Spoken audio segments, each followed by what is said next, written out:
All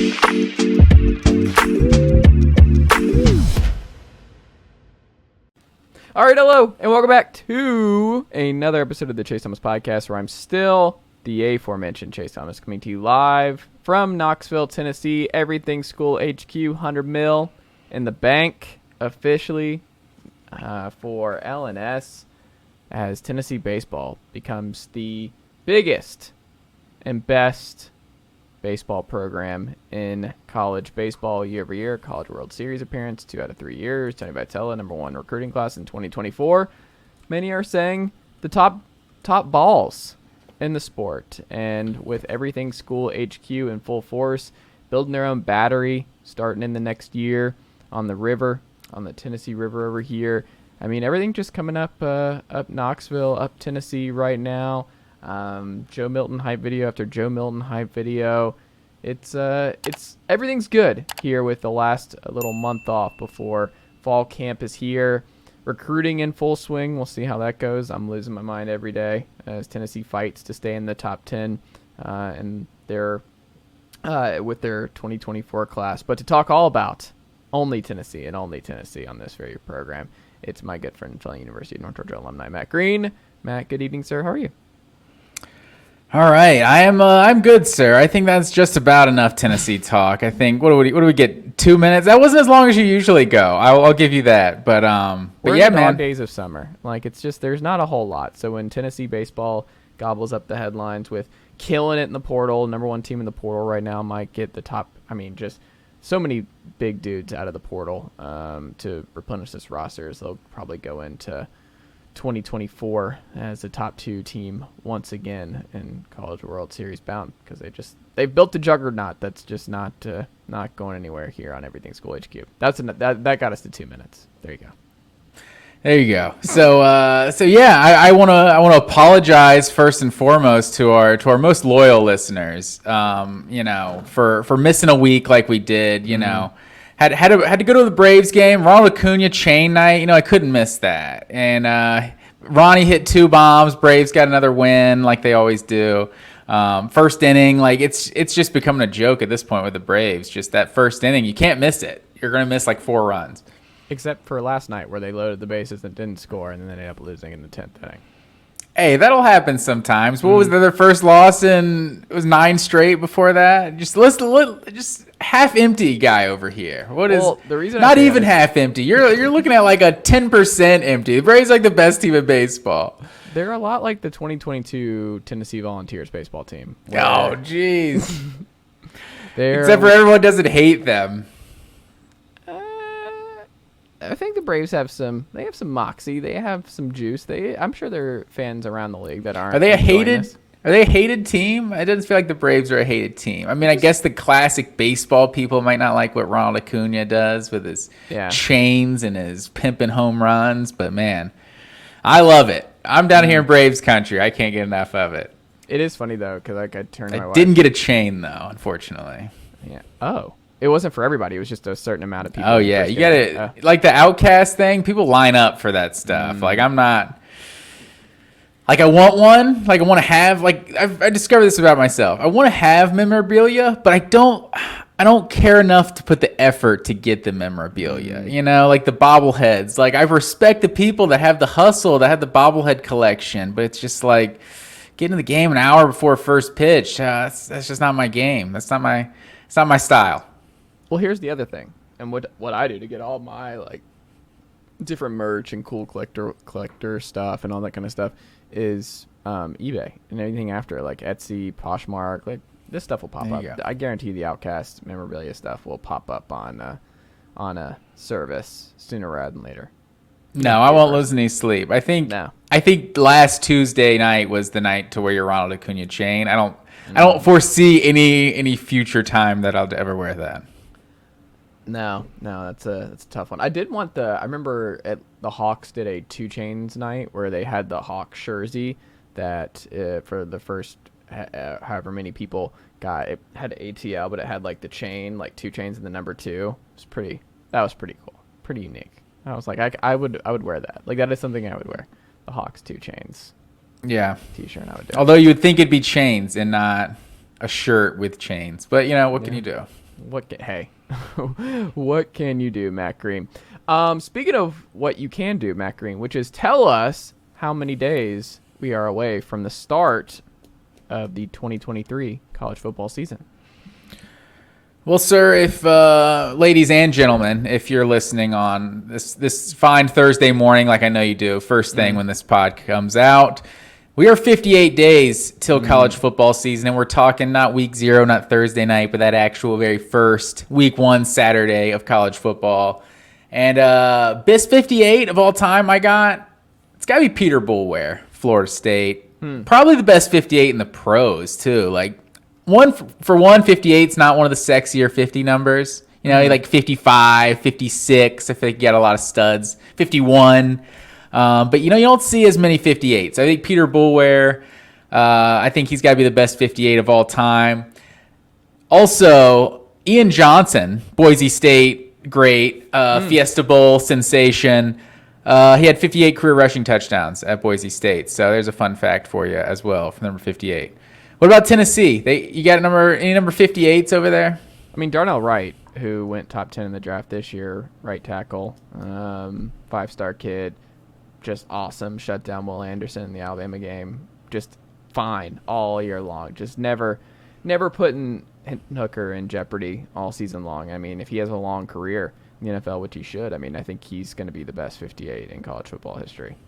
Oh, in college football history, he's not beating out Peter Boulware. That's an all-time What's more great. important, a good tackle or a linebacker? Or an elite outside linebacker, NFL Hall of Famer, college football Hall of Famer? Wait, Absolutely. NFL Hall of Famer. Is he NFL Hall of Famer? I don't know that. I just said that. But he's got to be, right? No. Him and Ray Lewis on those Ravens teams, I would say he's probably a Hall of Famer, right? He's like a 98 on Madden kind of player. Like, I feel like he was like a baller for a while.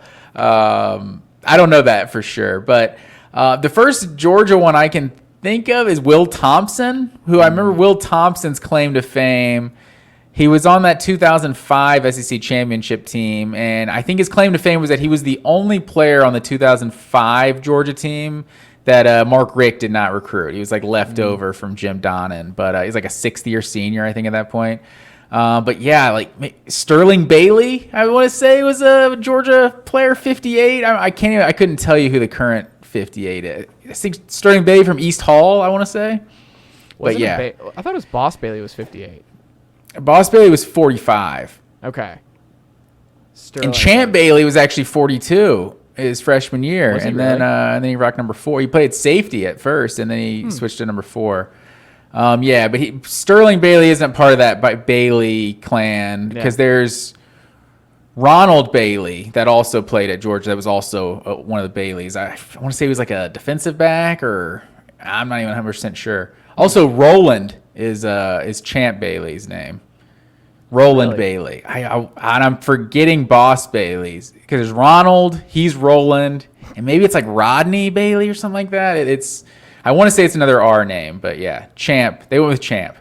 It's a badass name though. Champ Bailey is like a Hall of Famer name. Yeah, Champ and Boss, like especially for like dog names. I've met so many people that like Georgia fans have named their dogs like Champ or Boss through the years. A lot of Munsons. A lot of people name their dog Munson. I think that's like the most like, oh, you're a Georgia fan. Like anyone who, if you hear their dog is named Munson, it's like, okay. Right. Oh, and we literally named our dog Bailey. My parents' old dog was Bailey because of Champ and Boss. So Wasn't the weird one that you talked about that was left that was going to She was. Bailey was the abused not abused, but like just rattled. She was just shell shocked from day one. She like hid from people. She just didn't like people.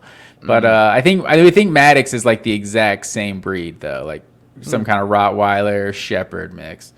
Well, there you go. You went the Braves route. Yeah, I don't know if the next talk we got Khaleesi, Game of Thrones. I always did the kind of Game of Thrones non-sports name, but I don't know what I would do if I did a sports dog. I don't know what Vol I would do. It's a good question. Nico, Something to think it's about. pretty easy. We'll have to. Hey, that could be a good one. Nico could end up being a good one. Well, there you go, Matt Green. It's kind of wild. We are very, very close. We say 58, and it sounds like a good distance, but July's going to fly by. Big recruiting month.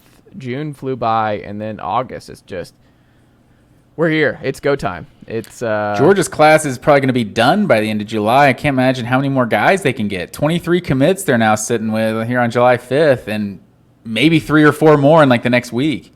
Well, it's interesting. Like Tennessee, we'll see what happens with the 5-star Elijah Rushing tomorrow. Arizona kid, it's probably down to Arizona, Tennessee, and Oregon. Jordan Ross, they need William Satterwhite, the guard, the 4-star guard, to commit to the Vols on Friday because Ronan O'Connell, in-state kid, ended up going to Clemson, 3 or 4-star depending on your service, committed to Clemson. And then, I mean, Tennessee, I think, will be done with a majority of their class by the end of July. Because like we've talked about in this show, like most classes are pretty much wrapped up by the start of the high school football season. Because a lot of guys just want to get it done. And coaches probably want to get it done. Parents want to get it done. Not do the in-season visits and all that kind of stuff. Because this is the time. Like you're going to campus, OVs, all that kind of stuff. You get to spend a lot more time with the coaching staff, the players in the class and all that. But once school starts, it's not as easy to get up and go to games and that sort of thing. But there is a value to holding out for a couple spots. Like Aaron Carter is probably going to end up being the best defensive player in this class for Tennessee. And he was a running back to start last year at his school. And then he finished as a linebacker. And it's now that Tennessee had to completely shield off Alabama from getting him late in the process to join their linebacker room. And he's probably going to play. It's just kind of crazy how recruiting goes and how these senior seasons. And you have to be careful with some of it because you're like, what if one of these kids pops and goes from a 4-star to a 5-star with a crazy senior year? So you don't want to be completely done, but you want to have the majority of your class set in stone because that's just the nature of the beast. But I was looking at 247 and on 3 and looking at the commit list right now, and like Bama has 3 or 4 commits total, and you're looking at like Tennessee's right there in the top 10. But I'm like, there's a lot of teams right now that don't have anybody committed. Like they're just waiting, and that means like there's going to be a crazy windfall of recruits committing sooner rather than later. Because there's a lot of the opposite too, though. Bama is at 10 commits, so that is a little low. But they're at the 25th ranked class. If you look at the top 20 classes, there's like 7 teams already that have over 20 commits. Yeah, and like I feel like that's a lot for we're not even into the month of July yet. Like a couple days into July here, so. It feels like there's just some teams that are off to that hot start, some teams that aren't. Because, like, if you look at Florida right now, like, I'm really curious to see where Florida ends up. Because, like, there was that Tennessee class with Pruitt, what was that, 2020? When in the summer they were just absolutely loaded, like 18, 20 commits or something, maybe even into the 20s. But it was just so obvious. You could tell by the average rank. It's like, no, once everyone else starts getting commits, this is not going to be that high of a class. Like, you look at Florida at 3rd, like, they're like 4th or 5th in terms of, like, highest average recruit right now. So if they can continue to get, like, the level of prospects they're getting, like, this class actually could potentially end up top 5 or so. That's fair. But we'll see if they can end up. Long way to go. Long way to go. Speaking of long way to go, Missouri, before we get into our main event, which will be ranking our top 25 current college football coaches, that's going to be a lot of fun parsing through our list here. And it's going to annoy some fan bases because there are some omissions. It was hard to do some of these, but I think it'll be fun exercise here in the offseason before we get into our conference preview series and then over the next couple weeks. But this is something that I've seen a lot of over the last week, and I wanted to pick your brain here, Matt Green. Missouri popping up as a preseason top 25 team. And I don't know if I'm taking crazy pills, but I'm seeing this more and more. They're a sexy top 25 preseason pick. And I think it all stems from their returning production. They're 9th in college football in returning production, 9th in defense, 25th in offense per Bill Connolly of ESPN.com. For reference, Florida State returns the most amount of production at 87%, Michigan 81%, at number 5, A&M 80%, and then Missouri rounds out the big dogs in returning production stats. So I don't know. Brady Cook is still under center, and I saw a lot of this Mizzou offense. Like maybe people are like they played Georgia tough. They kind of had an up and down year, but they're still recruiting okay. The wheels don't really fall off for Eli Drinkwitz. It's just very much like a 6-6, 7-5 type deal. So they probably, like, if a couple balls go their way, they have some one-score game luck, then Maybe they can get to 8-4. I don't know. This doesn't feel like a top 25 team to me. Does it to you? No, not at all. Wise. Not at all. I'm not really sure. It kind of feels like last year when the South Carolina hype was coming out of the summer, and it was like, whoa. Are you meaning to talk about Tennessee? Like, that South Carolina is definitely not the dark horse here. Granted, they did win a couple games late, but that was to basically salvage what was a pretty mediocre season by the end of it. So I just don't know. Like, I'm a guy who's actually kind of hyped up Brady Cook as much as anybody. Like, I feel like he's shown some signs of being kind of good, but I feel like you're going on a limb to say this is like the fourth best team in the East. I feel like I feel like they look like they're clearly the second worst team in the East. If I was predicting coming in today, like, obviously Florida's down there in terms of like the preseason win-loss totals, but it's like you still don't expect Florida to be at the bottom of the standings. You know, you just expect Florida to be ahead of Missouri, and so it feels like it's, I don't know, maybe South Carolina and Missouri kind of battling it out for fifth or sixth. Like, I'm not really sure where the Missouri buzz is coming from, other than, like you said, just the one game they played against Georgia. They played a lot of other teams that weren't as good as Georgia and played much worse. Like, Tennessee could have dropped 100 on them if they wanted to in Neyland. Like, they were just bombing up. Like, they didn't care. Like, they were, I mean, we talked about it in the program. Like, they're not close. Like, Missouri is not close. If anything, the Georgia game was the outlier. Like, right. That for both teams. So there wasn't like it's almost like using the South Carolina game to talk about what Tennessee was in 2022. It's like, well, that was the one game that, you know, they really played really poorly. Like, they also blasted LSU in Death Valley, and everyone wants to talk about the South Carolina game. So it's, you know, there's just those one games. It just kind of happens sometimes. And, like, I feel like that's what Missouri-Georgia was last year. Other than Brady Cook kind of showing some signs of potentially being good, like, he's going to have to be a superstar for Missouri to be an actual competitive team in the East next year. They lost to a terrible Auburn team to open the year. They lost to Florida, a worse Florida team. What I'm not familiar. There was something about the Auburn game, though, that they should have won, right? There was something weird. Was that overtime? Yeah. Mm-hmm. Yeah, I can't remember exactly what it was, but maybe they blew it, or maybe they kind of got screwed. I can't remember exactly how it turned out. There's something about that one. They beat Arkansas to close the year. And I think that's something that people remember, because that was a fun game. Like, they did beat Arkansas, and that was a big win for them. That's their new, basically, SEC rival. They lose to Kentucky. Underrated rivalry. The border war. I would agree. It's an underrated rivalry. But, like, this team, I mean, Tennessee has dropped, like, 100 points on them in 2 times. Like, Heupel owns Eli Drinkwitz and this Mizzou team. Like, that is, it's just not even fair when these two get together.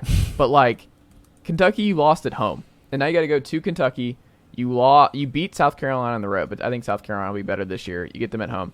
I just don't even think this is a bowl team this year. Like, Kansas State blasted you on the road, 40-12. Like, you get Kansas State at home this time, that'll be nice, but Kansas State's going to be good again.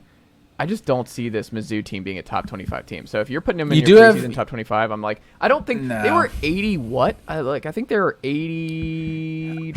The preseason top 86 in offense last year. This is not a top 25 team. What are we talking about? The preseason top 25 does this every year, though, and has like 9 SEC teams in it. It's like this isn't going to happen. They're not going to be 9 SEC teams. But they do have Luther Burden, who, you know, was a 5-star receiver. He showed some signs as a true freshman. He could be a potential superstar breakout player this year. But, you know, you're going to need more than a wide receiver and, you know, a pretty good offense. Like, their defense was pretty solid last year. So there is something, and maybe there's an assumption of what the Eli Drinkwitz can be. But I mean, at this point, it's like he's an offensive guru of a coach, right? In quotes. But what if his offense has really been the whole time he's been at Missouri? Like, Missouri actually was kind of a tradition of good offenses when you had the Drew Lock years. And who was the offensive coordinator then? No one remembers that. And I'm blanking on who's before Drew Lock. It was before. Franklin. Was it, The guy who was went it to the Matty SEC. Mock? He was Oh, fine. Matty Mock, but I'm talking about Franklin. He was kind of in the good and SEC title bad, game though. When they started Was Franklin out. the starter that whole year when they went to the SEC champ? Well, they went He to two was. SEC championships. I know he played Auburn in the SEC title game as the starter. But yeah, so Missouri. It's a good I question mean, to Chase think about. Daniel, like they've had some like high-powered offenses, in their history. So this has probably been as bad as it's been, honestly, for Missouri in the last decade plus or so. And Eli Drinkwitz at some point is gonna like show what he does, what he brings to the table for Missouri, because they've just ever since Gary Pinkel left, they've been pretty mediocre. It feels like he's had a pretty long leash, like not much hot seat talk really for how kind of mediocre they've been. I think they're going to be mediocre again. I mean, guess who had a better scoring defense last year? Tennessee or Missouri? Tennessee. 33rd in the country. Like, I look at it and I'm like, I don't see it. I'm not a Missouri believer. You could sell me on South Carolina being a top 25 team. You can't sell me on Mizzou. Because if you believe in Kentucky, you believe in South Carolina, you believe in Tennessee, you believe in Georgia, there's no path. Like, and even Florida, I think, will be better than what they were a year ago. But, like, I just don't see the wins for this Missouri team, and I don't see them being one of the 25 best teams in college football. I think putting them in the preseason top 25 is an outlandish projection based on what? Them beating Arkansas late and returning production? I mean, Vanderbilt could be better in 2023. Yeah. Like, they beat Vanderbilt 17-14 last year. Like, who knows?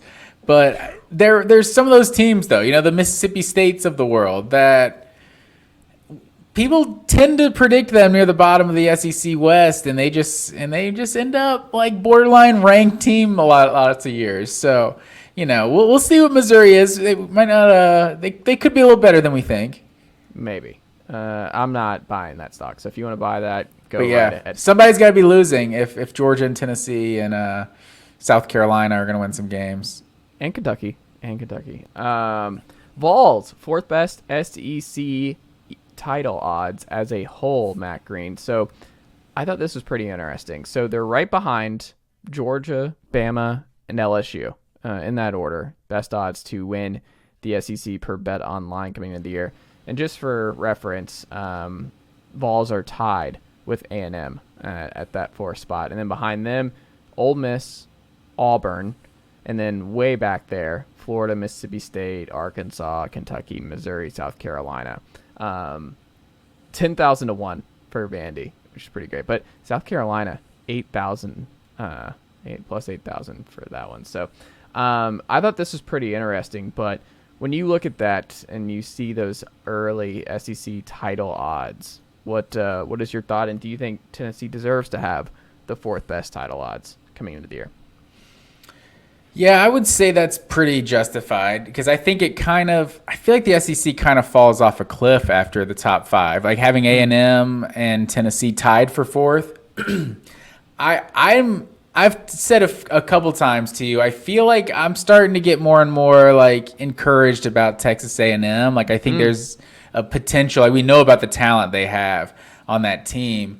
If they can all be moving in the right direction, they could be really dangerous. So I would say that I think A&M is going to be better than Tennessee this year, but playing in the SEC West, I think that's probably what makes them more equal is that Tennessee's the second best team in the East, and that kind of improves their chances to get to the SEC championship and all that. But yeah, I mean, I think it's fair. I think Tennessee should take a step back, but it feels like Georgia, Alabama, and LSU, maybe not in that order, kind of feel like they're on a different tier than everybody else. And then Tennessee and A&M, and then after that, I feel like it's really a crapshoot. I would agree. I would throw some money if it was next year, where where everybody's all in one conference, where it's like that's worth it. Like if you throw in the fourth odds, where they just take the top two teams in the title game, I don't see a path to Tennessee making it to Atlanta over Georgia. Like I just don't see a path for them to be able to do that. So I think the better money is on A&M because I think the West is pretty muddled. And if you take the fourth or fifth best odds there, I would look at even Arkansas. Like I understand you don't have a strong track record there, but I would always bet on the best quarterback in the conference to do some stuff. And that's not a bad gamble with where Arkansas is coming into the year. And we talked about their schedule. It's pretty nice for them. So bounce back year for the Hogs wouldn't surprise me. That's good value at like 80 to 1. I would still probably lean A&M just because of where they are with blue chippers. And if Bobby Petrino is the Bobby Petrino we saw in the SEC last time, speaking of Arkansas, they went to an SEC title game. Like, he delivered in a big way for the late Ryan Mallett, which was just a horrible story. But that was there's a path, like you said, where it's like A&M is, I think, the pick here. When I was going through this, they make the most sense to me. But it is interesting that people just can't shake the Alabama stuff, where I'm like, Alabama at number 2, just when are we, like, they should not be ahead of LSU. I just don't know what more we have to see. LSU just beat them. They've passed them. They have a better quarterback. They maybe have the Heisman favorite quarterback. People forget, like, Jaden Daniels was the number 2 quarterback in his recruiting class. Like, it's kind of forgotten that Jaden Daniels was a big-time recruit coming out of Arizona. But, like, but it's been a while. I think he's clearly not that. He has the talent, and he's a really, really good player and came on strong down the stretch this past year, and I think he's going to have a Heisman-type year. But they have talent everywhere, and Brian Kelly wins a lot of football games, and Brian Kelly beat Saban in week 1 or in year 1 at home. I get it, big play, big ballsy decision to go for 2 and end it that way. But, like, I don't know how you have better odds for Bama over LSU at this point. I don't get it. Maybe just because you get LSU it's Alabama. It's Alabama, so it's like they are still. I don't know. They are still, like, obviously they feel like they've fallen off a step, but it's like they're falling off was losing 2 games by a total of 5 points, right? Like, or 4 points, like, so it's still a very thin margin, like, for what it takes for Alabama to not win the West. So I think another thing, like, if you look at Georgia, like, the one time they haven't won the East since 2017 was the year they had to play Alabama in the regular season. Like, if they don't have to play Alabama in the regular season in 2020 and they lose to Florida, like, they still would have been in the SEC championship because Florida had another loss, or multiple other losses after they lost to LSU. So also working against Tennessee is the fact that Georgia's schedule is just one of the easier SEC schedules we've seen for a team this good. So there's really just so little room for error. It's basically beat Georgia and hope you only lose one other game the rest of the season, basically. That's pretty much what Tennessee's going to have to do to win the East, and that's saying a lot. That's fair. But I wouldn't do it. I would stay away for all the balls. If I was taking one long shot bet, though, it'd be Arkansas. Yeah. Of like 80-1, like, KJ Jefferson could potentially be the best quarterback in the SEC, and who knows what could happen. Especially when Alabama's just doesn't have the stranglehold on that division, things could get really interesting. And we've seen Arkansas make the SEC title game. We've seen them in New Year's 6 games. We've seen them in that spot. And Sam Pittman's a good coach, so I would not be surprised if they were the team that broke through this year. But we'll see. Man, he'd get a lifetime contract if they won the West this year. Honestly, it would be like Sam Pittman wouldn't have to do anything else. He made one SEC championship game. Like, this is as good as it gets for Arkansas. I feel like he already kind of has one. He's got the hog statue. He's already said, like, this is a dream job. He loves Arkansas. It's true, but he's gotta improve the win-loss record a little bit. Like, they were loving him after 2021, but he's still got to win games. That's true, but he's recruiting well, winning. I mean, I don't know. They do love him for sure. There was some honorable mention though. Didn't quite make the top 25. Just a teaser thrown out there. That is true. That's funny to think about. He didn't make either of ours. There you go, Matt Green. The Vols wide receiver room does not crack the top 10 for PFF's top 20 or top 10 2023 wide receiver rooms. Look, I don't think they're number 1. And there are a lot of good receiver rooms. Obviously, Ohio State number 1. The number 1, number 2 aren't debatable with Texas and Ohio State. Georgia in there at number 4 is kind of a misnomer because they're counting Brock Bowers, which, as you should. I don't think so. If you're counting, what are you really counting when you're counting receivers? You're counting the people who are going to be catching the ball. And of the people who are going to be catching the ball, Georgia's got just about as good a group as anyone in the country. I guess when you throw that in there, like, that shapes it. But I'm like, all right. But if you don't, it's like they're strictly wide receivers. I would not take Georgia's wide receivers ever who's going to start for Tennessee. And I think most probably would not. But that's not even my biggest gripe. My biggest gripe. Oh yeah, we got something to say. We're gonna dig into that. I mean, it's a pretty deep receiving core. It's deep, but it's unproven. Like, Brew McCoy has proven to be a really good receiver. Mel Keaton has proven to be a really good receiver. We saw Squirrel White in big moments last year, and he was been good. Dante Thornton is a 6'5" menace in that 4 spot. Like, and we also have the history of these receivers developing, like, the most amount of wide receivers in the NFL over the last 4 years coming out of Tennessee. Like, but that's not Heupel. No, it is Heupel. The last 4 years, though, that's not. Oh, that's not all Heupel. Those guys, like, he's developed those guys. Like, I trust they'll put up good numbers for sure in Tennessee's system. And then where Tennessee come in ranked? You say they weren't top 10? They aren't in this top 10, which it's just not reality. That is a little surprising, but I mean, going strictly referring to Georgia in terms of how proven they are, like Ladd McConkey and Marcus Rosemy-Jack Saint were both the starters last year. Dominic Lovett was one of the best receivers in the SEC last year. Ra Thomas was a very good receiver coming from Mississippi State. Who am I forgetting? Dylan Bell was a true freshman. That's coming. Arian Smith. That's the one that I forgot for sure. Would love to have A.D. Mitchell in this group. That's going to kill me seeing A.D. Mitchell and that Texas passing offense just balling out next year. But, I mean, I think this just strictly from a receiver standpoint, it's a pretty deep group for Georgia. They're in the top 10. Like, and Bowers on top of it, like, might be is he the best player in the country that's not a quarterback? Like, he's up there. Yeah, I mean, him, Blake Corum. It's a good question. Marvin Harrison Jr. I think is in there. I have to think about that, but those are the ones off the top of my head that stand out. Maybe Jared Verse. I'd probably rank Marvin Harrison Jr. ahead of him. Yeah. But all that being said, Alabama making this list at number 10 actually upset me. It physically hurt me to see Alabama ahead of Tennessee in this wide receiver room, because this is not a top 10. Like, you mentioned Kobe Prentice and Isaiah Bond in this group and Ja'Cory Brooks. Like, Jermaine Burton, we saw it.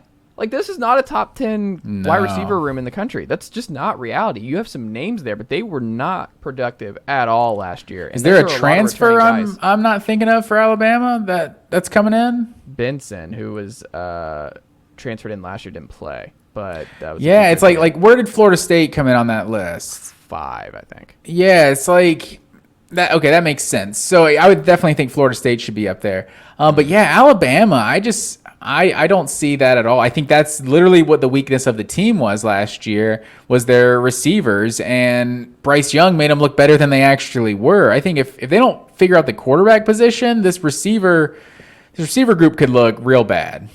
Yeah, they're getting the Alabama benefit of the doubt, where I'm like, yeah, Jermaine Burton and Ja'Cory Brooks are going to start again, and like probably Malik Benson, and I just don't think that's a top 10 group in the country. Especially one thing though, before we don't have to go on a whole thing about this, but I want to know. I've always been told as a sports fan, I've always gotten mad about it over the years, that the guys who win the championships are the best, right? Tom Brady's the best, got 7 rings, like done deal. I've always been an Aaron Rodgers guy. Aaron Rodgers is better than Tom Brady. I'm just watching them play. He's just more athletic, better arm, just makes plays. So that's what the position is. Tom Brady's on a better team, so he wins more championships. However, if this is how we're doing, I want to keep this same energy, right? When do we start to talk Brock Bowers being like the greatest football player of this generation? If Georgia wins 3 national championships, like how absurd would that be though? Let's be honest. Like, I'm not saying he should be, right? I'm just saying people need to keep the same energy. If this guy's the best offensive player on 3 straight national championship teams, like, what is that legacy? Like, let's be real though. Like, you have to have this conversation with me. No, because what is this legacy? What is this Georgia run going to be remembered for? I mean, Jordan Davis. That was the 2021 team. It's going to be remembered. No, Jalen The defense wasn't nearly as dominant in 2022. The offense was drafted. It's all the defensive. Like, you're getting linebackers who don't. There has been like 8 first-round picks or something from that defense. Tyndall didn't even start. No, that's true. But this offense is averaging like 40 points a game. If Brock Bowers also, this is a new defense. Well, I guess the defense is going to be rowdy again this year. Oh my god! But I'm saying, I'm sorry, America. We're talking about tight ends. Can we at least say the greatest tight end of all time? You could. I mean, I think he's got to be. If he wins 3 national championships, like. Obviously, it's a team game, and the whole championship conversation is just kind of, I don't know, it's kind of lazy. But it's like, if that's what we do, if we have these first take, hot take conversations, and it's all about rings, like Brock Bowers being like a 3-time national champion, like goes to the league, gets drafted top 5 or something, like that's ridiculous. Like, I think we have to consider what that legacy truly is. Like, he could be a Heisman finalist. Like, what if he's a Heisman finalist this year? He's not, because tight ends don't make the Heisman finalists. Left tackles didn't make the Heisman either until Orlando Pace came along. And most people would agree Orlando Pace is one of the greatest players of a generation. Wherever you want to rank offensive linemen, it's kind of up to you. 30 years ago? Of course, he's one of the all-time greats, is he not? But what I'm saying is, when is it? Defensive tackles don't make the Heisman ceremony, but Ndamukong Suh came along and he had an absurd season. I'm just saying. These things happen, and Brock Bowers, we all agree. Like, we watch this man play. We've never seen a tight end like this. Like, they call jet sweeps to this man. He breaks 70-yard runs. Like, it's insane. I've never seen a tight end do this. I think if he has the same type of season he had freshman, sophomore year, I think he's in the Heisman ceremony this year. If Georgia's undefeated, number 1, like. I think a lot of it has to do with the team success, but it's like of the whole narrative and everything. But I think if he continues doing what he's doing, he's a Heisman finalist. I was looking at this. I was like, I wonder what I was thinking the only guy outside of obviously Kyle Pitts was like Jeremy Shockey. So I was like, what did he do in college? Miami had like those like 4 or 5 in a row, like Winslow and Shockey, Bubba Franks, Greg Olson. Yeah. They had a bunch in there, but.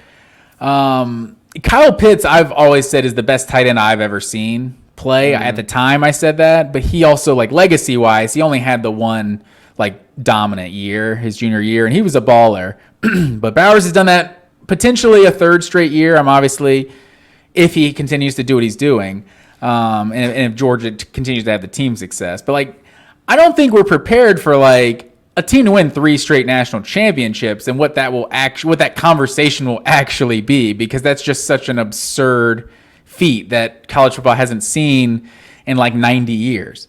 Well, that's a good lead in, Matt Green, because there are some people who are running with Georgia being the most doubted 2-time defending national champions out there, because there are pieces now being written about whether or not this is the case. And, quote, the evidence is mounting.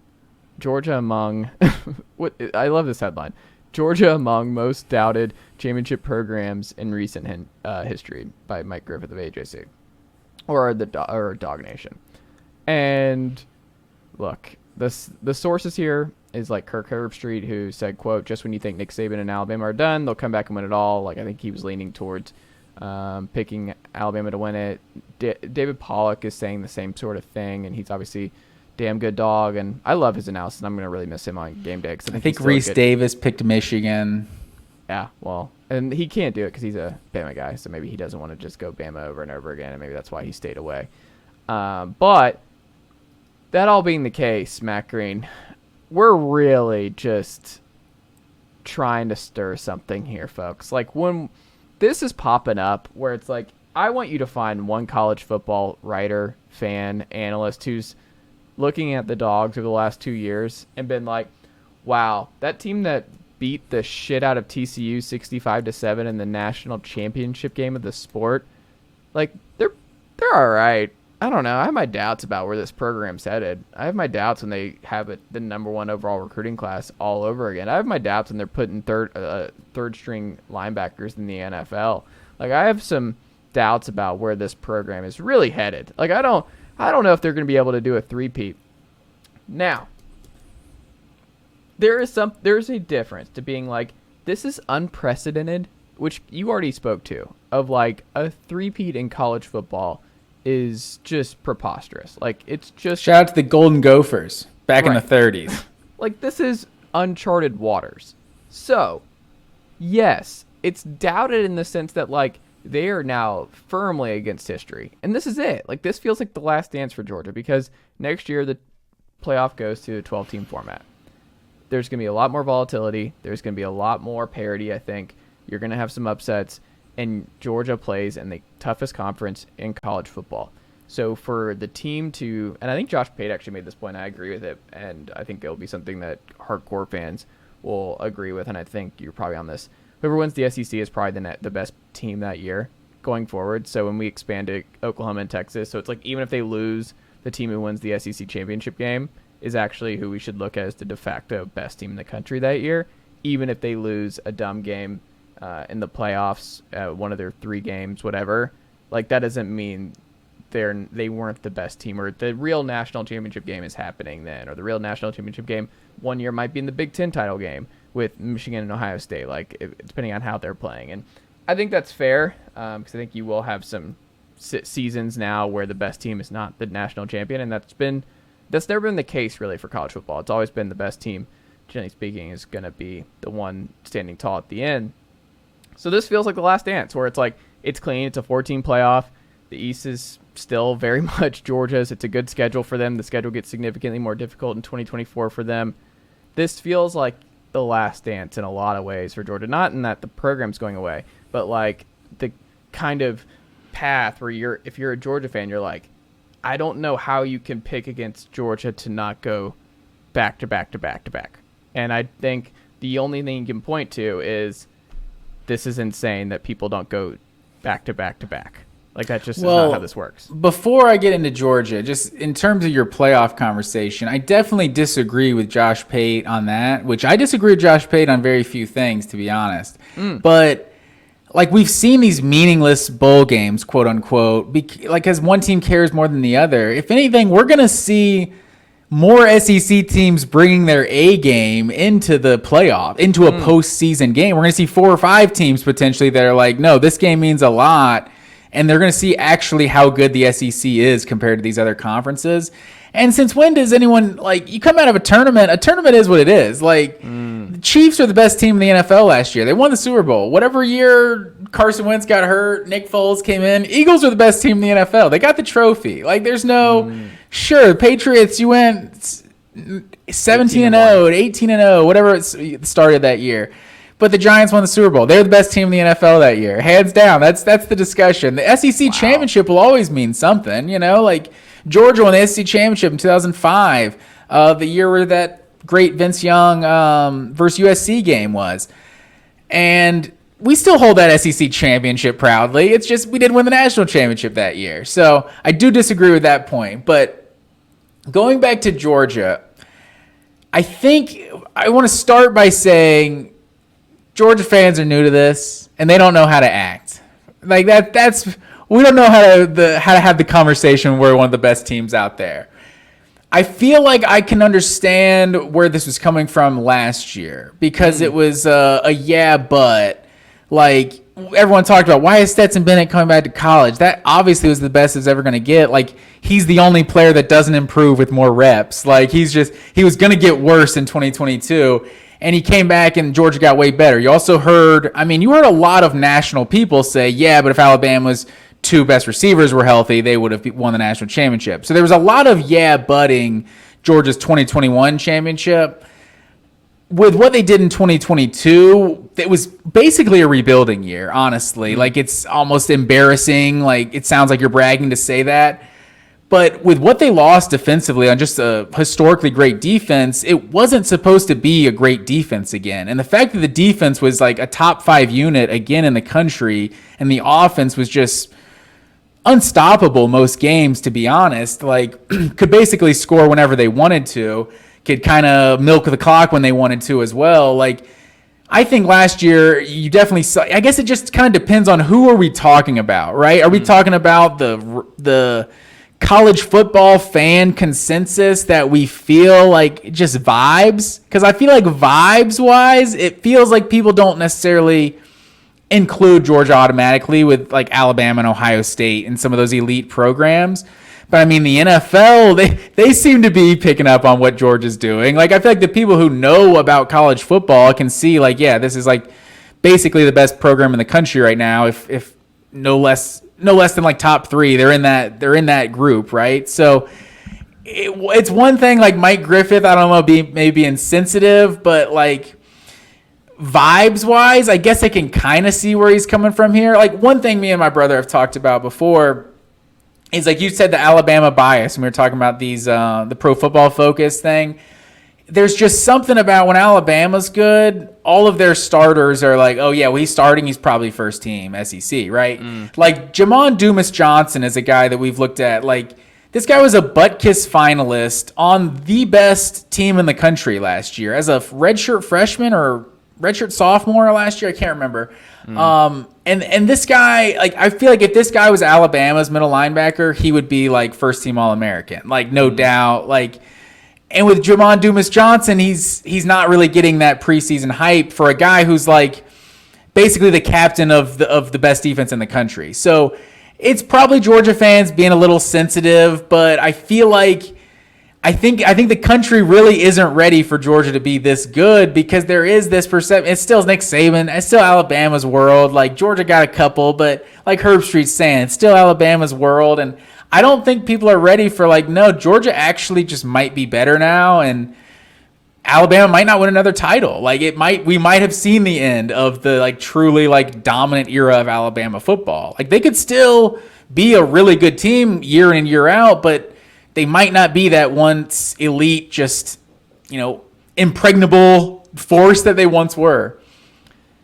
Yeah, I mean, there's a strong possibility. I think even Bama fans would admit this, that Nick Saban's won his last title. He's 72.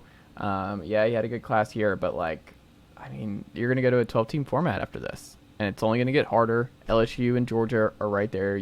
I think there's no doubt that Georgia's passed Bama as a program. I just think it's going to be very, very difficult for him to get one more. And it doesn't matter. I mean, he's still going down as the best of all time, and they're still going to be in the hunt until he's gone. But, like, there's a strong possibility that he doesn't get another one. And it's hard to get even one. And it's going to be tough.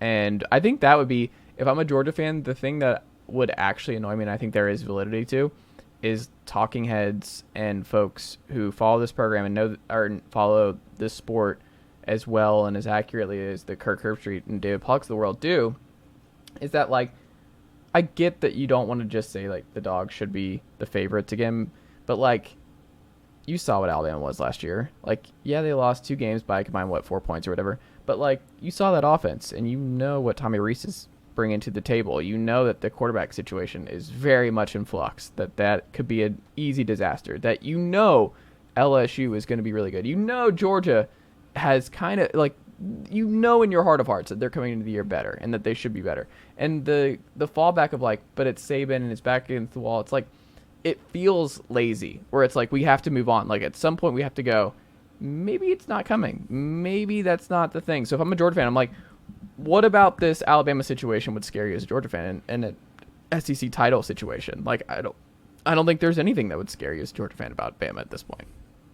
Yeah, and that's what it really comes down to. Like, what Mike Griffith's like talking Georgia being the most doubted, that it's like they might be preseason number 1. Like, we haven't even seen the polls come out yet. Like last year they were a national champion that returned their starting quarterback. I mean, most people thought their starting quarterback still sucked, but they returned their starting quarterback and they were preseason number 3. So I think there's some validity when you talk last year, because I mean, they were preseason number 3. They started 8-0, and then the playoff committee, the first playoff rankings ranked them number 2 or were they number 2 or the number 3? I think Ohio State was actually number 2, right? And it was number 1, and Tennessee was number 1, and Georgia was 3 in that very first playoff ranking, I want to say. That sounds right. So there was some doubt there too. So I can kind of see where it's coming from, but after the 65-7, I mean, you still heard a little chirping this year, like last year, like, oh, if Marvin Harrison Jr. doesn't get hurt, Ohio State could have won. Whatever, what ifs, woulda, coulda, shoulda, like that stuff happens. Yeah. I take more exception to that one because Georgia did make a play that knocked Marvin Harrison Jr. out of the game, as opposed to Jameson Williams just no one touched him, he tears his ACL. Like, that's just a bad luck thing. Not something that Georgia actually caused to happen. But not that they were trying to hurt Marvin Harrison Jr., but not any more than you are on every tackle. But I think after the 65-7, I mean, the biggest win in a history of a bowl game, I don't feel like there's really too many people doubting Georgia at this point. Maybe you're saying, and I think the original headline, maybe they changed the headline, because I feel like it said they're like the most doubted back-to-back champion of all time. So it's like, but they're the most doubted of like 6 teams that have done this. Like, I don't know. But yeah, it was. I think Mike Griffith might be a little sensitive, especially because we like the preseason hasn't even played out completely. So we could see Georgia being number 1 when week 1 starts. Yeah, but we'll see. I think Georgia will be okay. Dogs fans, calm it down. You're gonna be. But right. Keep that chip on your shoulder. They're saying we're going 7-5. Oh my God, I just can't. Whatever it takes. Matt Green.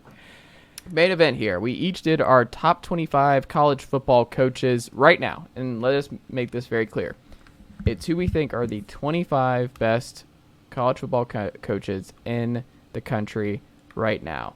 And we had a few different omissions here. And I think we should both just run through our 25 and where we had them, and then parse through what stood out here. I think you should go first here, though, because if we go one at a time, we'll be here until 4 a.m. And that's. Well, maybe we should go like 5 at a time, like because we agree on these top 3. Okay, that's fair. You can lead the charge here. A little disappointed. I wanted to be the hot take guy that had Kirby Smart number 1 ahead of Nick Saban, but you did as well, because I think right now Kirby Smart is the king of college football. Nick Saban, enough said. He's the GOAT. He's number 2 right now. Well, Brian Kelly is. Go ahead. The reason we should say about the thing about Kirby passing Saban, the difference between Tommy Rees and Mike Bobo, and the difference in figuring out, like, look, I think the recruiting's very similar. As much as like Georgia's on a roll, like Bama did just have the number 1 class this past year. Like Caleb Downs from Mill Creek is going to be a really good player for them. At safety, he's like their Malachi Starks. Like, he'll start right away. Like, the defense is still going to be loaded. They're going to be really good there. But, like, I think Kirby he's built what Saban built, but he also deserves the benefit of the doubt with his hirings. Like, he's learned, and like the offense is just as elite as the defense, and he's built a machine where, like, even the in-game stuff, where like the Ohio State game, he made a lot of big calls that completely that were huge, ended up being huge in that game that put Georgia over the top. I think there's just a couple things. Like, I think the margins are very, very slim between Saban and Kirby at this point. But I think based on what we've seen the last couple of years, hiring, offenses, team as a whole, where the recruiting, where the momentum is, I think if you're starting a program in 2023, or you have a blank checkbook and you can hire any of the coaches around the country right now, who would you hire right now? I think you have to say Kirby. Saban's number 2 and a clear number 2, but you would hire Kirby first, I think. Any administration. Well, that conversation is different too, because Saban probably isn't 2 at that point because he's 72 years old. Well, we're not even the age. We're just saying what we've seen in the last couple of years. Like, who would you be most confident would build the best to coach your team? To coach your team and recruit for you in 1 year, well, without a doubt. Because that was a good point you made too. Because I was watching the Georgia-Ohio State game today on SEC Network with the whole Georgia takeover today. Which I have strong critiques about the programming, but neither here nor there.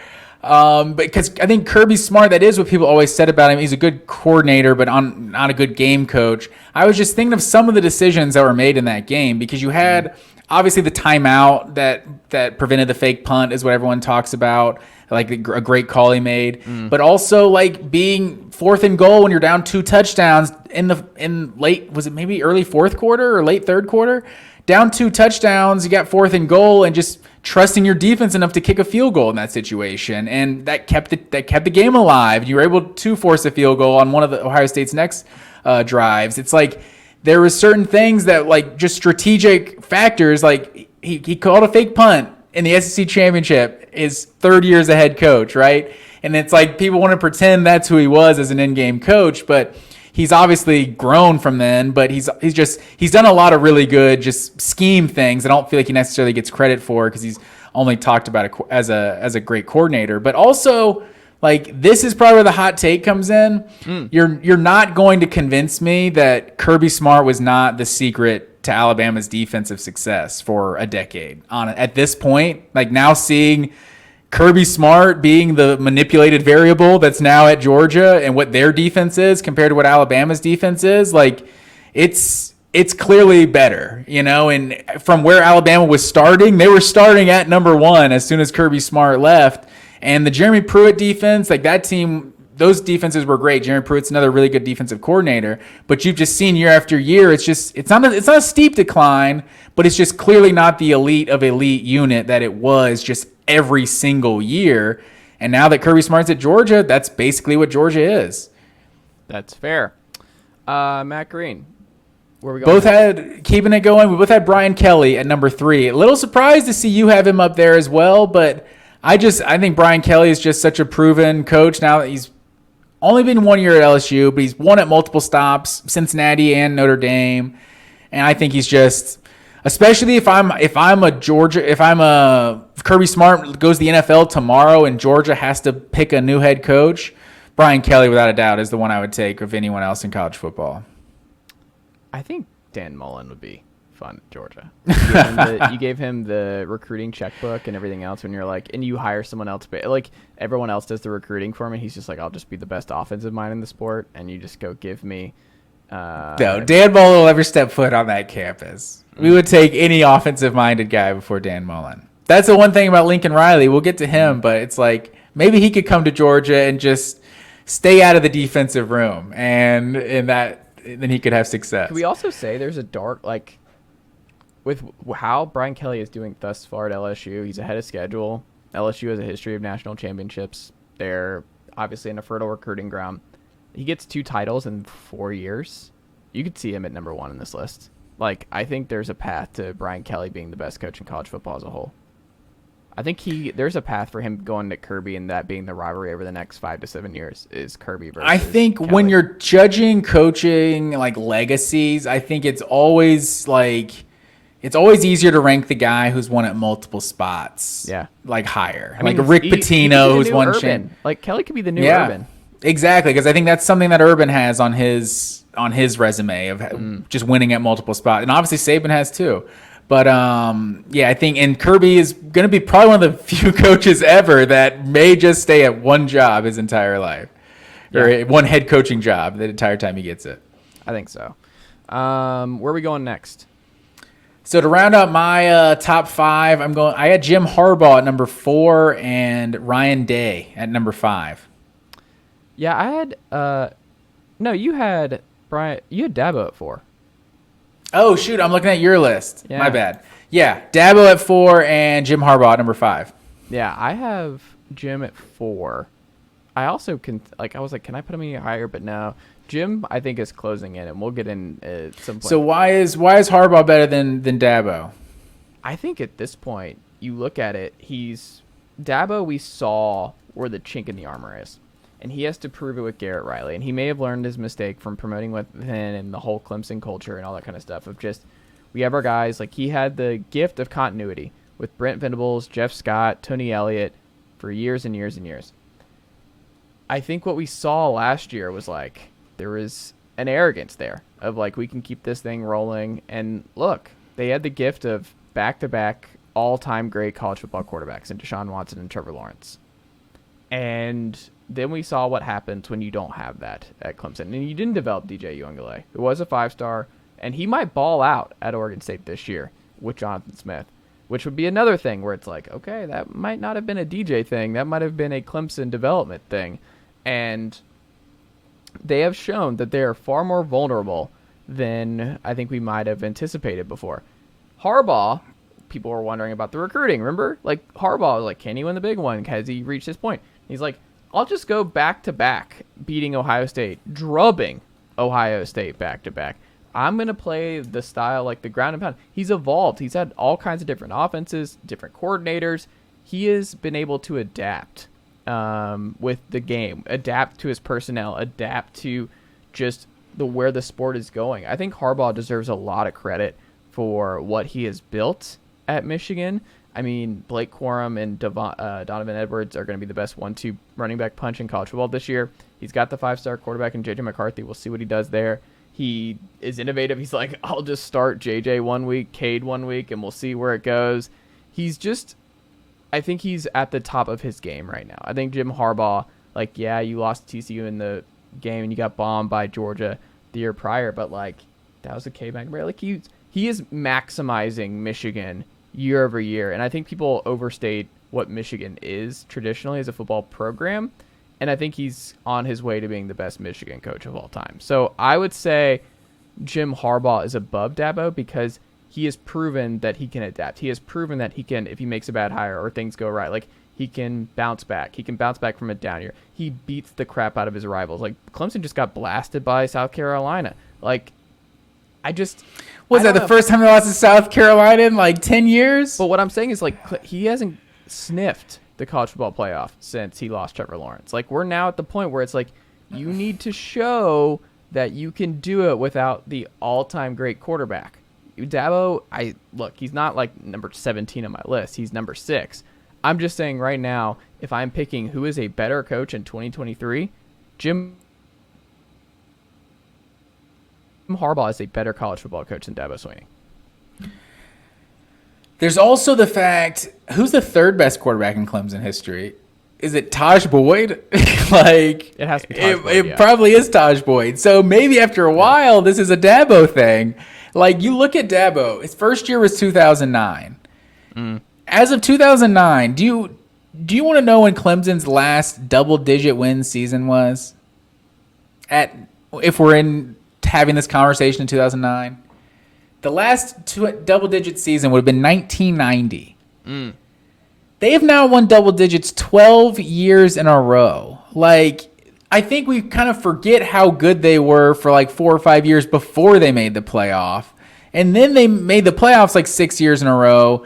We're in the national championship 4 out of 5 years also. Like, just an absurd run. And now their 2 bad seasons are back-to-back 10-3 and then 11-3, and you win the ACC. Like, I feel like the demise of Clemson is just very over-exaggerated. And over-exaggerating, that's redundant. But I think Dabo is still right there. Like, if I'm taking like the guys I want to be the head coach at Georgia, he might not be near the top of the list. But just giving the guy just his respect for how good he is, I don't think you can really. Harbaugh has been there since 2015. It's not like he just got there. And he was good at Stanford, obviously good for the 49ers. He went to the Super Bowl. But Dabo has done more in the college game, without a doubt, than Harbaugh has. It's like not Michigan, about the all-time list. It's about who's better right now. Our list is who's better right now. I'm still taking Dabo. I'm still taking Dabo. He's got, like you said, Garrett Riley. He's going to come in and fix the offense this year. I think we're going to see Clemson bounce back and maybe be back in the playoff this year. We'll see. I mean, Michigan's going for their 3rd straight playoff appearance. Hey, Dabo had 6 straight. Anyone 2 natties in there. And that was now. These are 2 years. Yeah. I mean, these last 2 years, Michigan has been better than Clemson. So, there is something to that. But I'm still liking where Dabo is. Well, our 7 through 10 is pretty close. So I have Whittingham, Lincoln Riley, Josh Heupel, James Franklin at my 7 through 10, and you have. And your Heupel one. My 6 through 10, who you have Luke Fickell completely unranked on your list. I got him at 6, then Ryan Day 7, Kyle Whittingham 8, James Franklin 9, and Sonny Dykes at 10. Yeah. Why are you comfortable? Because, like, Fickell was hard for me because obviously he made the playoff with Cincinnati, and that was probably my most hot takey thing. But, like, Fickell's done well. He's solid. I want to see what he does at Wisconsin. Like, the coaches on my list, I've seen the big time where I'm like, I think I trust him more. Like, I don't know with Fickell yet. Like, for whatever reason, there's just something about it. I want to see what he does at Wisconsin before I prop him into, like, one of the 25 best coaches right now. And I know that's very hot take because there's some on this list that people are like, how do you do it? But I'm like, a lot of these coaches on my list, I'm like, I'm more confident that they would win just about anywhere. I'm not as certain about Luke Fickell. It's not that I'm betting against him.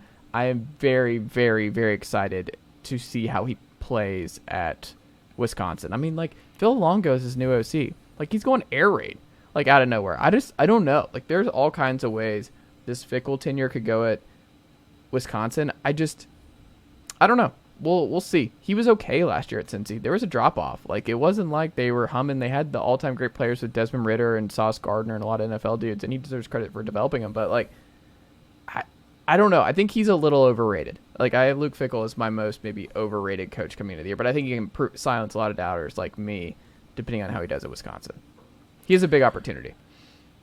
Yeah, and Cincinnati coaches, obviously, like they've had a good program with multiple coaches. He took over after the Tuberville years, so like those weren't the best years of Cincinnati. And so he got them back to 11-2, 11-3, 9-1 in the COVID year. You know, you can question the strength of schedule some of these years. 13-1, made a playoff. But yeah, you kind of said part of what my logic was that Cincinnati team with all those NFL players. Like, I think they were third to Georgia and Alabama in terms of most players drafted in 2022. Like 9 guys drafted. It's like, that alone just speaks to the talent evaluator he is and the talent he was able to get at a place like Cincinnati. I think Wisconsin, you're automatically going to be getting a higher caliber of player. I think it's fair that, like we kind of just said, it's easier to rank guys higher when they've done it at multiple spots. We've only seen him at Cincinnati, other than he was never interim guy at Ohio State, was he? He was for a little bit. Yeah, so he had like a couple games. As the head coach. Full year in 2011 wasn't the year that Tressel was. Oh, you're right. And then Urban retained him, right? As like the DC. Yeah. Okay. I was thinking Ryan Day got those like couple games when Urban was suspended. But yeah, so he's for what he was at Cincinnati. I think we'll be able to tell, like you said, a lot more of what he is at Wisconsin. But he just, I'm a big Fickell fan. Listening to him and Dan Mullen on the college football playoff set a couple years ago, I feel like was like an insight into Luke Fickell. Like he's a no nonsense guy. Like while Dan Mullen's over here trying to take jabs about wheel routes and stuff, like Luke Fickell was just like all business, like all respect, because he had just played Georgia in 2020 and then had played Alabama the week before in the playoff in 2021. So I feel like he had like, I don't know. I'm a big fan of Luke Fickell and his demeanor as a talent evaluator and his track record. I'll just say Paul Chris 43-18 in the Big Ten at Wisconsin. I'm not sure if Fickell does better than that. Like, I'm not sure. We'll see. That's true. Wisconsin shocked a lot of people by saying good enough wasn't good enough. So we'll see. I don't know. I think he's a fast riser for me. He can move up the charts and back into mine. I have him as a huge question mark going into this year. Like, because mine, Kyle Whittingham, not a question mark. Lincoln Riley, not a question mark. Josh Heupel, not a question mark. James Franklin, not a question mark. That rounds out my top 10. I mean, it's funny too, because I think before we did it last year, and Lincoln Riley had a great year at USC. Like, he was ahead of schedule in a way. So he had another Heisman quarterback. But, like, I'm now docking him significantly for retaining Alex Grinch and not fixing the defense and not doing stuff enough to fix the defense. Like, it's a problem, and it's going to hold them back. So it's like, until he makes that adjustment, until like people like the misnomer with Tennessee in that defense is like they have good hires. Like Rodney Garner is defensive line coach. Like Tim Banks is a good DC. Like he's a top 10, top 15 paid DC. Like Brian John Marie is a good linebackers coach. Like they've invested a lot of resources in the defense and improving that defensive line. And like Heupel understands that this defense has to be significantly better if they're going to beat Georgia of the world year over year. I don't think USC is planning to do that. So for me, Lincoln, he can't be a top 5 coach because he's just, when we joke about like not caring about the other side of the ball, the Vols care about the defense. Like that is something that they are actively trying to fix each and every year right now. I don't feel like USC's addressing it. They're just like, they had an unbelievable turnover margin last year. That was one of the saving graces of that team. We talked about it throughout the year where it's like their turnover margin was just bonkers. That's not repeating next year. Like this defense I think is going to be worse than it was last year. And I mean, the offense was great and it'll be great. And Lincoln is maybe the best offensive mind, at least top 3 no matter what. but like Lincoln's not a top 5 coach in this league. And I think before last year, we both were arguing. Like, it used to be the argument was like, who's better, Lincoln or Kirby? There's no question now. Lincoln's barely on the top 10 fringes right now. And I think that's interesting. We used to have conversations about Dan Mullen and Kirby, and I was adamant about those as well. I even have Lincoln Riley lower than you do. I have him at 11 outside the top 10 because I couldn't justify him being in the top 10 when one side of the ball is just always bad. Like, how much did we talk about Kirby? Like, there were people that weren't ranking Kirby in the top 10 in before the 2021 season because it was, he's got to get out of the way of that offensive coordinator. Just let the offense open it up. Has anyone ever said that? Lincoln Riley needs to get out of the way of Alex Grinch, let him coordinate the defense. Like, he needs to do something. Like, and I think after a while, it feels like this is the culture that Lincoln Riley breeds, that it's not a physical culture. Like, it's not a defensive, like, I don't know, grinding type of culture. Like, you hear these Georgia players on these podcasts talk about, like, on recruiting visits, they tell recruits, like, don't come here if you're not trying to work. Like, we work. Like, if you're not willing to put in the work, don't even come here. Like, you don't hear that. You don't hear players try to dissuade recruits from coming to their school. But Lincoln Riley, after a while, it's like the offense can only carry you so far. And I think this conversation, we've already referenced it multiple times, the multiple spots thing, I think actually benefits Lincoln Riley here because he just came to USC, had another Heisman quarterback to add to his resume. Oh, the offense is still elite. Oh, we're ahead of schedule year one. Like, if he just did if he just was at Oklahoma in 2022 and maybe they won the Big 12 last year and they lost the first round of the playoff again. Or maybe the defense was still bad. Then it's like, well, this is just who Lincoln Riley is. Now it's kind of what we're saying, but there's still at least some hope because, this was year one at USC. He's going to fix the defense and, they're going to be better. But until he has a competent defense, like, I know he's an offensive coach, but he's the head coach. It's his job. Just like docking certain coaches because they're good recruiters and not good in-game coaches. Like, well, recruiting is half their job, so it's a big part of how you're evaluating it. So if your defense is just going to continue to be, like, really bad, then your offense can only carry you so far. So I couldn't rank him in the top 10 for that reason. That's fair, and I think he is not addressing it this year, and I think it's going to be the downfall. Like, Kyle Whittingham is just like, all right, Lincoln, if you don't want to, we're just going to keep out-physicaling you and just kick the shit out of you over and over again because, like, they're fine playing USC. They're not scared. Utah is not scared whatsoever of USC, and they match up well, and they're going to continue to match up well if that's not addressed. So until that's addressed, he's not a top 5 coach in this sport. Yeah, Whittingham, we're both pretty similar on. Ryan Day, you had a couple spots higher than me, but we're pretty similar on. I couldn't have him ahead of Harbaugh. After Harbaugh has taken him to the woodshed a couple years in a row, and you got that born on third base comment in there. Like, Harbaugh definitely took the edge for me there. But James Franklin, I was surprised to see you have Heupel ahead of James Franklin.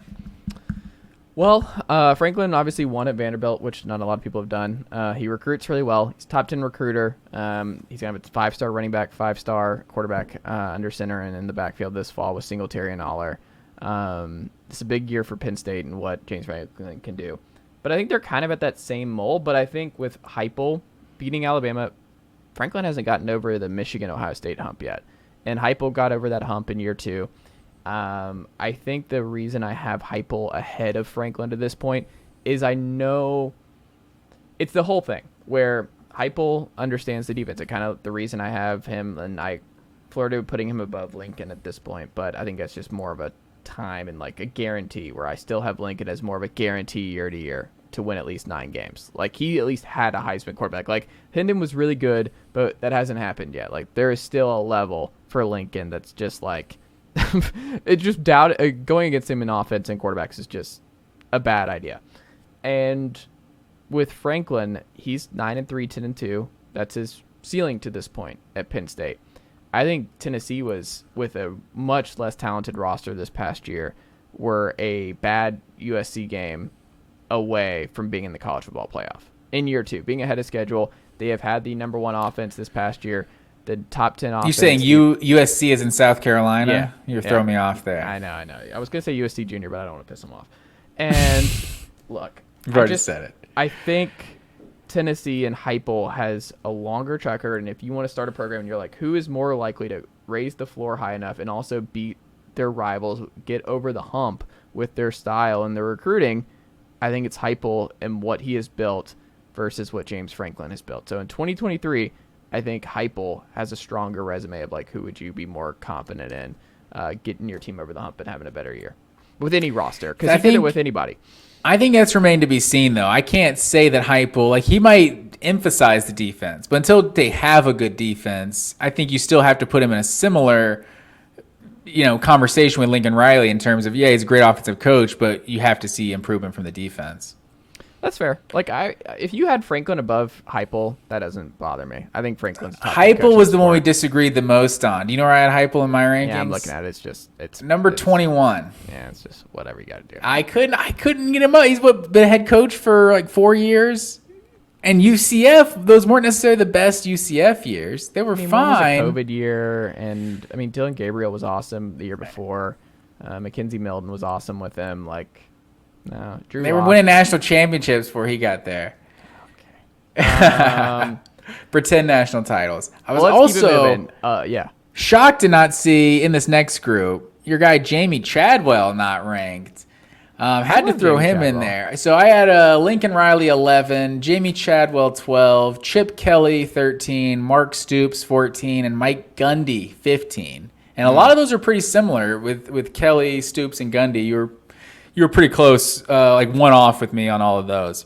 The one difference, though, I have Chris Kleiman at 11, Sonny Dykes at 12, Lane Kiffin at 13, Chip Kelly at 14, Mark Stoops at 15. And we can just parse through it this way.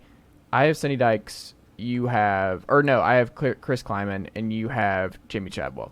Yeah. Chris Kleiman beat TCU in the Big 12 title game. Chris Kleiman, all he does is just rack up wins at another we talk about Jamie Chadwell doing a lot with less at Coastal and what he's built from that program. We'll see what he does at Liberty. But, like, Chris Kleiman, kind of a similar scheme where it's a lot of ground and pound. Like, he utilized Deuce Vaughn and company really well. Skylar Thompson was awesome for him this past year, and he looks like he's going to be a dude for them. Navigated the Adrian Martinez mess really well, and the dude just wins a bunch of college football games. Like, he's just death taxes. Chris Kleiman's going to maximize your group, whether it's North Dakota State or whether it's Kansas State.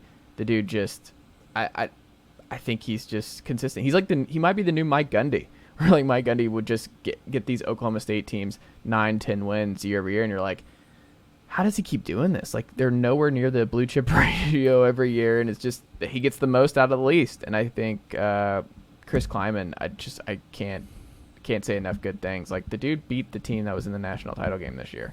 And does he not deserve criticism for not staying with Will Howard, though, for going back to Martinez and then going with Howard? And that's when they truly like hit their stride once Will Howard took over. But he was really good. I mean, it wasn't like Adrian Martinez was bad. Like, it's kind of like a plug and play offense. It wasn't like Adrian Martinez was terrible for them. They love beating Texas. That's another thing that they like to do. But Chris Kleiman, no. Chris Kleiman, I think, has to be somewhere in the top 15. You leaving him out is pretty wild. I think that's fair. I think a lot of people honestly kind of forget that they even won the Big 12 last year with TCU playing for the national championship. I think you could talk me into sneaking him in the top 25. He's 102-33 all time as a head coach, 18-1. The North Dakota State stuff, it's definitely it's hard to know how to rank that exactly. But Jamie Chadwell, what he's done at Coastal, like just 3 years in a row now, they've just been getting up in like the top 10, top 15 of the rankings and everything. Like, they've just been a powerhouse. I'm sure they're going to continue. He's going to continue to do what he's been doing at Liberty too. They're pretty well set up there with like a pretty solid tradition. I don't know, for lack of a better term, they've kind of built up there as well. So I like Jamie Chadwell. He's one of the smaller school guys that I feel like you just know what you're getting. I'm a little surprised to see him take the Liberty as opposed to jumping into the SEC or into the Power 5. I'll still remain. Georgia Tech should have just hired Jimmy Chadwell. Like, I would have just done that and run with a fun offense. Cool. It's in the area in Carolina. I think it would have been good for them. That's what I would have done. 16 through Georgia 20. Tech fans getting big mad about Dylan Raiola this week. I don't know if you've seen that. I did not. Talking about Georgia being close to Atlanta. And Georgia Tech fans take a lot of exception to that they're the school in Atlanta. Yeah. I mean, it's going to be crazy fall Friday. It's like those Beaver games are sellouts. Like, I don't know how. It's going to be bonkers trying to go watch a Beaver game. No, I'm sure. 16 through 20. Mike Gundy for me, 16. Dave Clawson, 17. Mike Norvell, 18. Jonathan Smith, 19. And here's another one. I guarantee he's not on your list. Troy Calhoun, friend of the pod. Troy Calhoun, Air Force head coach. Guess how many times he's won 10 games in the last 2 years? Twice. There's no transfers. You can't just transfer in the transfer portal era to the academies. It's not how it works. They don't get to jump into the portal and do any You of probably that. can, right? No. Just nobody's going to. Yeah, like, that's not a thing. Like, it's not. Like, look at the roster. It's just not happening. The NIL space. Guess who is killed by the NIL world? The academies. The dude. Hey, they can already make a little something, though, right? They've been the only ones making a little something in college. Troy Calhoun is a top 25 college football coach. That dude getting 10 wins, like, it's just, it doesn't matter. It doesn't matter what kind of system we're in. That man is the most overlooked college football coach, I think, in the country. Troy Calhoun never getting an opportunity at a bigger job. Maybe he doesn't want one. I don't know. But Troy Calhoun is in my top 20 somewhere. You could put him up to top 10, maybe. That dude, I would have liked to see how his scheme would have worked somewhere else. Former Air Force quarterback. 10-3 the last 2 years. He was 11-2 in 2019. He's won 10 games 6 times as the Air Force head coach. Like, no, man. Troy Calhoun, somewhere in there for me. Who is your big 16 through 20 that I didn't have? Oh, you had Jimbo a few in here. Jimbo at 16. Hugh Freeze at 17. I have a little higher than you. Cristobal at 18. Matt Rule at 19 and Lane Kiffin at 20. I had Lane Kiffin much lower than you did. Also, just throwing in there Heupel at 21 because I couldn't have Heupel higher than Lane Kiffin was honestly my logic. Like, if I'm going with two offensive guys that still have a lot to prove defensively, like Heupel is not better than Lane Kiffin. Like, Lane Kiffin he hasn't recruited well, but like he's had great offenses. He also went back to FAU, had very good offenses there. Like, and they were winning a bunch of games there too. I can't put Heupel ahead of Lane Kiffin. It's kind of what it came down to for me. But you go back to my guys who you don't have ranked at all. Jimbo Fisher has won a national championship. All right, I know that was a decade ago, but that list is insanely short for the guy to not make top 25. We have what? Saban, Kirby, Dabo, and Jimbo. That's the list of coaches that have won a national championship. So we're not doing that. We're not doing best. We're doing right now.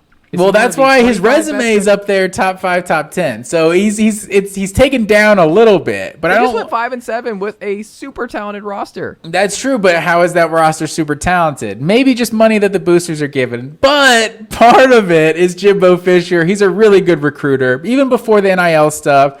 A&M was signing top 3, top 5 classes. Like, they've been recruiting elite players consistently, and I think that is a big part of Jimbo Fisher's job. And I think his money, his contract is kind of, we're like, oh, well, he should be the best coach in the country. He's the highest paid, right? So that's how it works. But that's obviously not how it works. He's a little overpaid, but he's still a really good coach. And I think A&M is going to be a really good team. We forget about the 2020 year. His best year at A&M was a COVID year, like where you were only playing an entire SEC schedule. Like, the SEC schedule was not easier in 2020. It was the most difficult, other than not playing hostile environments because of the social distancing and all that. But I think Jimbo still has to make the top 25. And I think that do you have anything to say about Jimbo? Yeah, I just don't think he's a top 25 coach anymore. Like, I think what even gets him back into this is if Bobby Petrino is awesome. Like, if Bobby Petrino steps right in, then Jimbo's going to get credit for hiring Petrino, and like the offense is back. Which he should. Yeah, I mean, sure. Should he not? I don't know. That's his job. If Heupel hires a DC and he's the best DC in college football, and Tennessee's got the number 1 defense, then hell yeah, Josh Heupel deserves credit for that. That's his job. Sure. So that, and the same kind of logic applied to Mario Cristobal. Like, he's just a recruiter and he's not a good coach. Well, a good percentage of his job is to get recruits. Like, Oregon feels like they, kind of missed an opportunity with USC being a little down in the Pac-12. But, I mean, this guy's got a lot of double-digit win seasons at Oregon, and he left Dan Lanning with a pretty full cupboard. He has 2. He was 35-13 at Oregon. He was all right. 27-47 at FIU, and just went 5-7 in year 1 at Miami. The FIU, that stuff that's a lifetime ago. We're not even counting that. I'm not even saying that. I'm just saying he went to the coaching rehab clinic since then, and then. But I mean, you look 9-4, 12-2, the COVID year, and then the 10-3 at Oregon. Obviously, the 5-7 at Miami is not what anyone was prepared for, but. This was a rebuild. Manny Diaz did not leave him a good program. Like, Miami was struggling. Are you saying they were good? Hold on. Tyler Van Dyke was a preseason Heisman dark horse. I can't explain what happened to Tyler Van Dyke. They lost at home to Middle Tennessee State, Matt Green. They were terrible last year. But it was year 1. I'm not going to punish him just for year 1. Oregon was pretty much a powerhouse that he just left right there for Dan Lanning to continue I think Dan Lanning gets credit for turning Bo Nix into a Heisman quarterback and them rolling in a lot of different ways. I mean, you could say that for sure, but I think Miami was going to be a rebuild.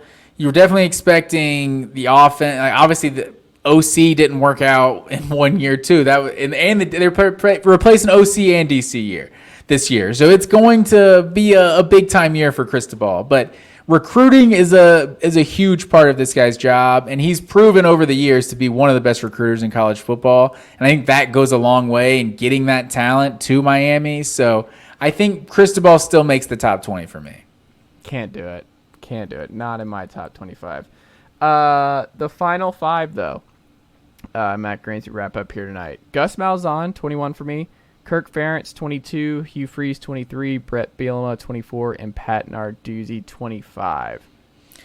Yeah, we have a couple of the same. You had Jonathan Smith at 19. I got him at 23 or 22. So Heupel at 21, Jonathan Smith at 22, Bielema at 23, Narduzzi at 24. And then I threw Steve Sarkisian in there at 25. And he hasn't necessarily proven to be a 25, of the top 25 head coaches in college football to this point. But I think with what Texas is doing right now, like we've obviously seen them recruit well before, but it feels different. They feel like they're ready to be back as much as we all want Texas to be back. Things feel a little different with Sarkisian right now. The Washington years were fine, not great. Obviously, went to Alabama and, it's kind of improved since then. So I think Sarkisian, let's say he's in a better place. And I think that goes a long way. And I think Sarkisian in Texas, this could be the year where they kind of start to take off and become, what they're supposed to be. Maybe. I think this is a big year for him. Yeah, Sarkisian's in the top 10 depending on how this year goes. He has a lot of movement potential this year. Gus Bus is just the most overlooked every year. The dude's flirting with 10 wins back-to-back. He just jumps right into UCF. UCF program, by the way, we'll see. It's a big jump to go from Heupel's offense to what Gus was running there. And he just hasn't really missed a beat. 9 wins back-to-back. Like, they're moving Big 12. We'll see what they do. But they're, I think, and betting odds going to the Big 12, I think they're a top 4 projected finish. Like, the dude went to 2 national titles, won a national title as the offensive coordinator. Evolved his offense all the time. Was an injury away from Kerryon Johnson getting used too much down the stretch and maybe getting back for one more natty. Like, Gus Malzahn's a top 25 coach in the sport. Like, he's gonna be forgotten about in the history books, but I'm like, Gus Malzahn is a top 10 coach of the last 20 years in college football. Gus Johnson will never be forgotten in the history books. But I feel like when you're talking good coaches, what I always come back to is like consistency, like just knowing what you're getting. Like even when Georgia's offense was kind of struggling, or maybe compare it more to like a Kirk Ferentz, like at Iowa, which he did make your top. He didn't make my top 25.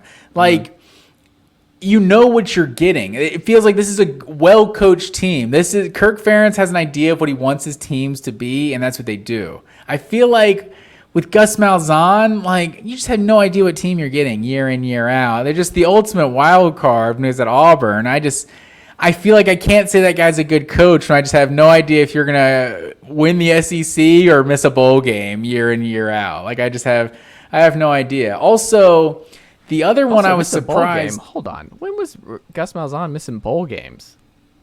I mean, they were losing like 6 games. Maybe they never missed a bowl game. Did they ever miss a bowl game? Put some respect on his name. I don't think he ever did. No. Gus Malzahn literally never missed a bowl game as a coach. I apologize. They also lost like 4 or 5 games like every single year he was there.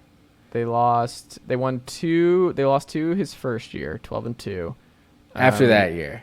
Because even the 2017, yes, you are correct. 2017, they went 10-4. Like, that was the good. They were losing 4 or 5 games almost every year. So it was Auburn had an absolute gauntlet of a schedule every year also. So it's hard. I was surprised to see Mike Norvell work his way into your top 25. I feel like that's a guy that's way too unproven for me.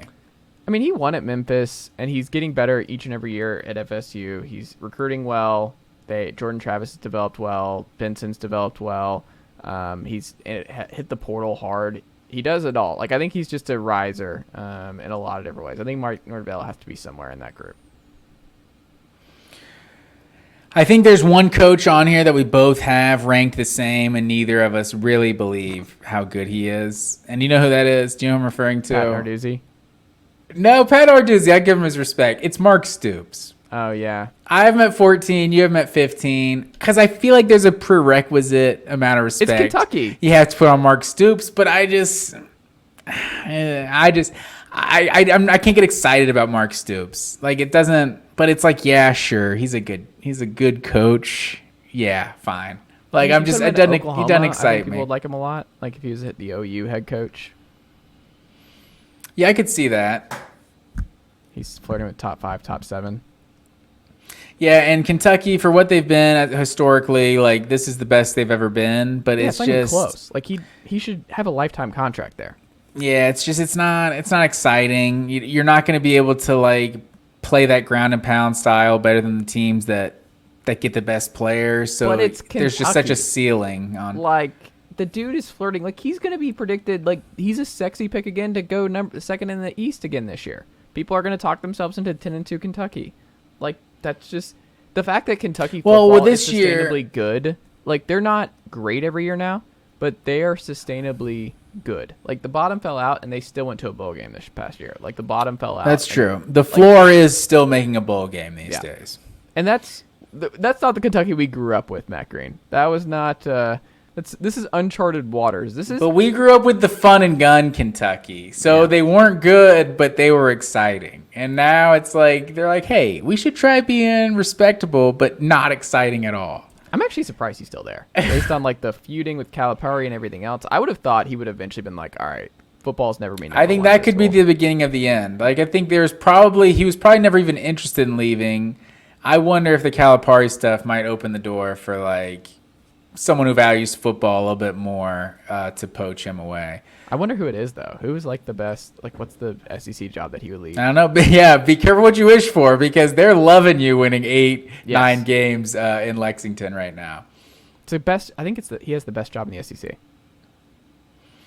Yeah, I think you could. I mean, I understand why you would say that, other than the fact that you have no chance of winning anything. Like, I feel like somewhere like, I don't know, Arkansas, like, Kentucky definitely has a higher floor, but it feels like Arkansas. They definitely have a higher ceiling. They could catch fire, and who knows? They go to the SEC championship or something. They can recruit well enough to win a national. Yeah, that's what I mean. But Kentucky has the higher floor and the lower expectations. So it's like, we're just happy over here making bowl games.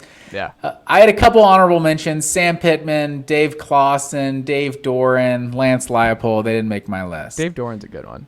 Lance Leipold, I want to see one more year. I knew you'd have Clawson up there. Yeah. No, if Lance Leipold has another 6-7 win year at Kansas, I'll put him in. Give me one more year, Lance. Yeah. And Brett Bielema. I think we both had him sneaking in the top 25. I think he's a guy who doesn't get as much credit as he deserves. Very consistent. He reminds me of the defensive Gus Malzahn. Where that dude's just he'll never win. Like, he's gonna be solid wherever he goes. Illinois, Arkansas, Wisconsin. You can put Gus at UCF, Auburn, Idaho.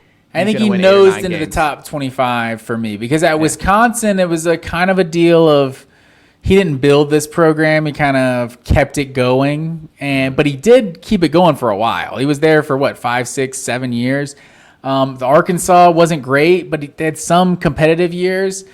But kind of breaking through this year with Illinois, them being kind of a surprise team in the Big Ten, I think that kind of, you just know what his identity is, and he's a quality head coach for sure. Well, that was fun, Matt Green.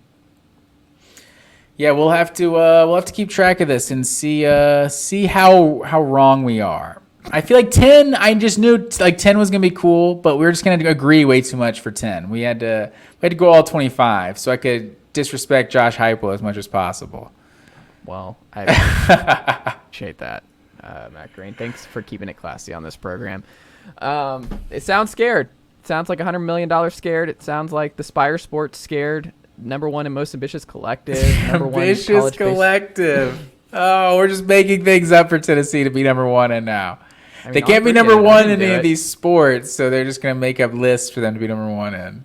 We didn't make it up. Audrey put it out there. That's not me. I'm just reporting the news. I am just reporting the news, Matt Green. For that guy down there in Tequila, Georgia, Matt Green. For myself up here in Knoxville, Tennessee. That is all we've got, and we'll be back with a new college football episode next week. Previews coming soon and all that good stuff. Because the season will be here before you know it, so we'll have that for you on this very show. So look out for that full ride each and every week on Thursday. So appreciate y'all listening and all that good stuff, and I will talk to y'all next week. Well done, nephew. Chase Thomas Podcast. Hell yeah.